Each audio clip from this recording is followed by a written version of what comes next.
Бүгінгі электоралды кезең біздің Қазақстан үшін тағдырлы сәт. Біз еліміздің басты құжатын мазмұнын таңдау үстіндеміз. Осы жиында Маңғыстаудың азаматы ретінде сөз алуға рұқсат етіңіздер.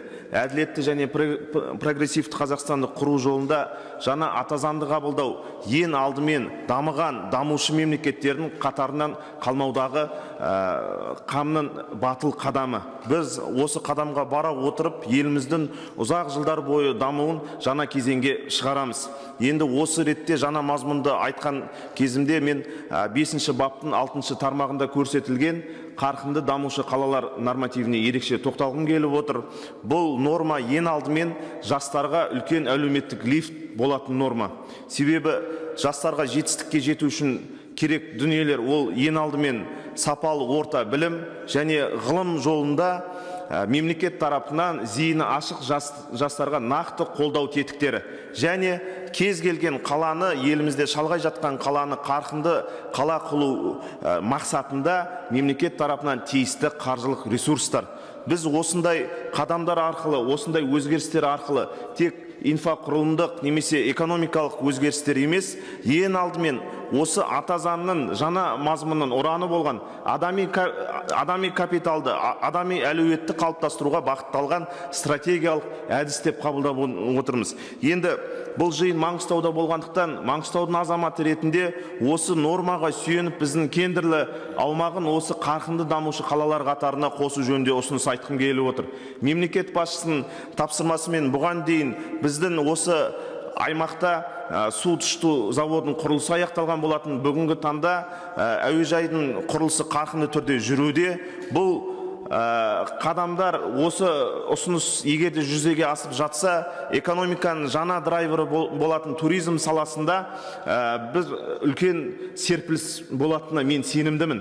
Яғни біздің облыстың, біздің тәуелсіз Қазақстанның экономикасы көтерілетін тағы бір қадам. Мен әкем қарапайым шаруа адамы, кәсіпкер. Бұған дейінгі сайлау науқандарында, электоралды кезеңдерде өзінің пікірін ашып айтпайтын жан. Осы тұста жаңа конституцияның мазмұнын айтқан кезімде бірден қолдаушылар қатарына қосылды. Жаңа Смолякова ханым айтып кеткендей, оған түрткі болған жаңа ата заңдағы отбасы құндылықтарына қатысты сұрақтарға нақты нүкте қойылуы. Енді дәлірек ашық айтсам, бәрімізге белгілі қазақтың даласында неке байырғыдан қасиетті ұғым. Енді біздің тәуелсіз Қазақстан жерінде ана тілімізде тұңғыш жазылған ата заңның мазмұнында осындай ұлттың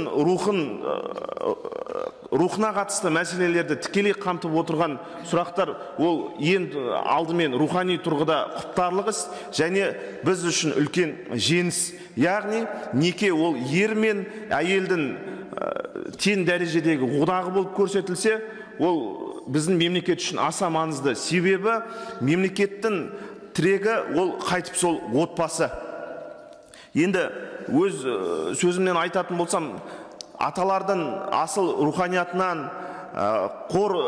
жаңағы асыл дінінен хабар бар азаматтар осындай руханиятқа тікелей қатысы бар өзгерістерді қолдайды деп өзім толық сенемін. Сөз соңында қазақтың мына бір сөзі есіме түсіп отыр: өзім дегенде өгіздей қара күшім бар деп. Жаңа мен қызметтерімді айтып кеттім. Мен ол қызметте жүрген азамат ретінде емес, осы өзінің болашағын, өзінің отбасының болашағын, мемлекеттің болашағымен тікелей байланыстырып отырған азамат ретінде мен жаңа конституцияның мазмұнын толық қолдайтынды жеткізгім келеді. Және тілерім, айтарым жалынды замандастарыма, құрметті аға буынға, әділеттілікті жанымызға ту етіп, тәуелсіз Қазақстан үшін прогрессивті тұрғыда қызмет жасауға шақырамын.